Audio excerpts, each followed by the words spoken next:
at least in one of the few lessons, is the practice, the consistent practice. A lot of people can speak well, can quote George Jackson, can quote Malcolm X, Harriet Tubman, but their practice is shady or shaky or faulty, right? And that's not saying that elders' practice hasn't been at times. Mine has. Whose hasn't been shady, faulty? We got to go back when the mirror is placed in front of us. And I mentioned earlier at the healing circle that elder has placed the mirror in front of me many times, right? And in this struggle, I think it's important to recognize that we'll lose more often than win. We'll lose more often than not. What I mean by lose is a lot of small little battles that we tend to lose, whether it's personal, with family, or with community, or with the larger struggle, right? And it's the resilience that makes the difference. And Elder's an example of that.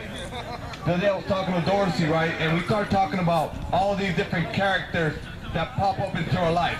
They come in all different shapes and forms.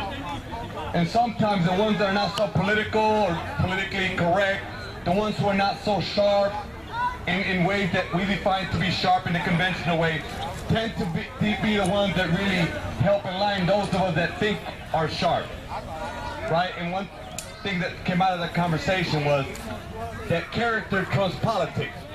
So it doesn't matter how much politics you have, what you can quote, who you can quote. If your character is not up to par, is not fundamentally based in protecting people, protecting land, protecting community, it'll show, it'll surface, and then people will stop listening. People will not come to events. And when people show up to events, they'll be scared, fearful of what may happen. So I really appreciate the community that's been built through Elder, and the reason I'm sharing that is because it's a great event, right? But after the day, after 5, 6 o'clock, we got to go back to the madness, whatever that's defined. The madness, even, or whatever we call home, there's madness there, right? And we have to remember that we have to look at the mirror when it's placed in front of us. We have to. And that's what I'm doing to a lot of comrades in front of me at the moment, is placing that mirror, because when it's placed in front of me the way Elder does so gently in his bedroom, in his house, whether I like to see my reflection in that mirror, I have to see it if I want to stay grounded. Because in this community, in the streets, there's not that many people that are being held accountable, right? And I think it's important for us to be able to do that if we're to call each other comrades, freedom fighters, whatever thing that defines your ability to try to make this world a better place. So with that said, hey, Elder, I love you, Elder.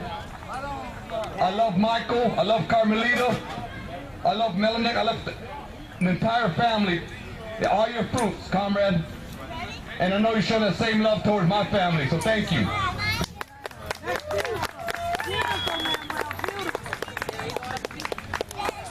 Harry.